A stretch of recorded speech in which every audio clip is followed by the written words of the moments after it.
Cuando yo decidí entrar en el museo, en el Metropolitan, en el 94, como ayudante en el departamento de textiles, la culminación del proceso de entrevistas fue una reunión con Philippe de Montebello, que era director entonces, en su oficina en el despacho en la Quinta Avenida de Nueva York.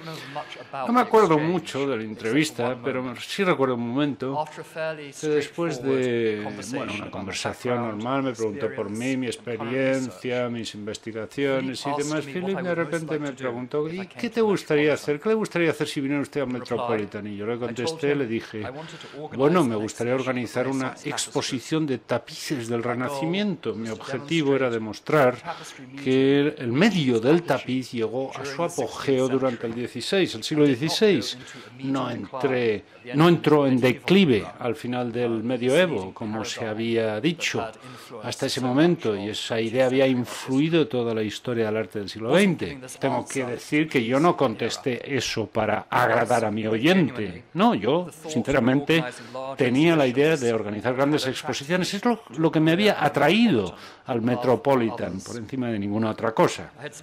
Me había pasado varios meses en el Metropolitan investigando a principios de los 90 y me había dado cuenta de que el programa de exposiciones del museo era superior a cualquier cosa que me hubiera podido encontrar en museos europeos, nunca. En parte por el número de exposiciones montadas todos los años, en parte por el tamaño de las galerías en que se organizaban las exposiciones, en parte por el nivel de financiación disponible para estas exposiciones, en parte por el rigor académico de las exposiciones y, lo que es igualmente importante, los públicos muy sofisticados que iban en masa a todas las exposiciones. En mi conferencia de esta tarde quiero hablar del desarrollo de este programa a lo largo de los años, la forma en que ha ayudado al museo crecer, aumentar las exposiciones, cómo ha mejorado la percepción del museo y literalmente formar la psique del propio museo. El Metropolitan Museum se creó en 1870 y su misión era fomentar y desarrollar el estudio de las artes, de las bellas artes, fomentar su aplicación en la vida práctica e industrial y también educar al público. Aquí vemos una imagen del primer edificio en el Central Park de 1880 aproximadamente. Durante esos primeros años, muchas de las exposiciones primeras eran montajes de objetos prestados por colecciones privadas. El coleccionista más influyente en estos primeros años fue el financiero y presidente del museo, J.P. Morgan. Los objetivos en los que se basó la fundación del museo incluían la educación de las masas, pero durante las primeras décadas de su existencia, en muchos sentidos, el museo era una especie de club bastante elitista, pero las cosas estaban cambiando.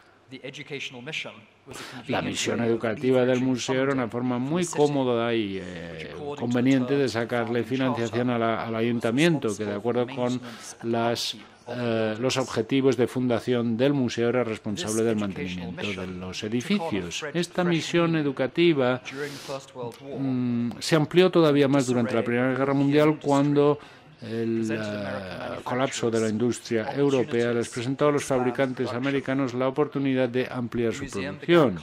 El museo empezó a hacer esfuerzos de poner en marcha exposiciones que tuvieron que ver con el diseño industrial contemporáneo. Estas exposiciones didácticas, educativas, aquí vemos otra imagen, estas exposiciones didácticas coexistieron con toda una sucesión de pequeñas exposiciones que incluían diferentes aspectos de las colecciones del museo, desde el arte, desde las armas japonesas a los materiales textiles europeos, con exposiciones de viejos maestros y pintores europeos también. Un aspecto que falta en estos años, una carencia, es el tratamiento del arte moderno. Pero la situación en el Met empezó a cambiar en 1940, cuando llegó como director Francis Henry Taylor, un innovador que tenía un toque de showman también.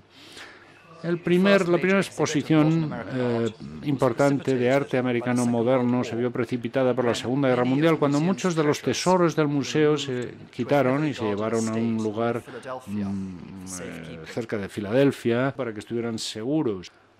Tengo que decir que la definición del arte moderno siguió siendo, era un poco anticuada, a pesar de todo. Aquí vemos otra imagen de esta exposición que tuvo mucho éxito y se compraron 2 Van Goghs. Aquí los vemos, los cipreses y los girasoles, e incluso se pusieron de acuerdo para hacer una exposición de Van Gogh. No era exactamente vanguardista, pero bueno, de ahí no estaba dispuesto a pasar el museo todavía.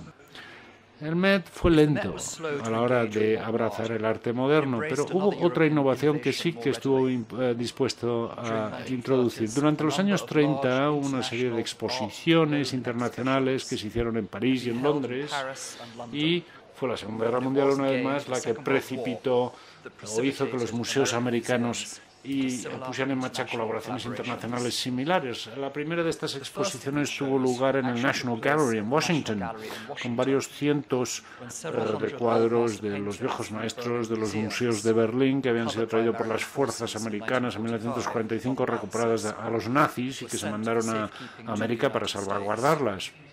La decisión de llevar allí los cuadros fue bastante controvertida. Los críticos decían que los aliados en sí estaban intentando aprovecharse de la guerra y llevarse obras de arte de Europa a Norteamérica, pero la exposición de Washington se organizó, fue un enorme éxito, la visitaron casi 1 millón de personas. Y después una exposición, una versión más modesta, se abrió en el Metropolitan en el 48 y luego recorrió todo Estados Unidos antes de que las obras volvieran a sus lugares de origen.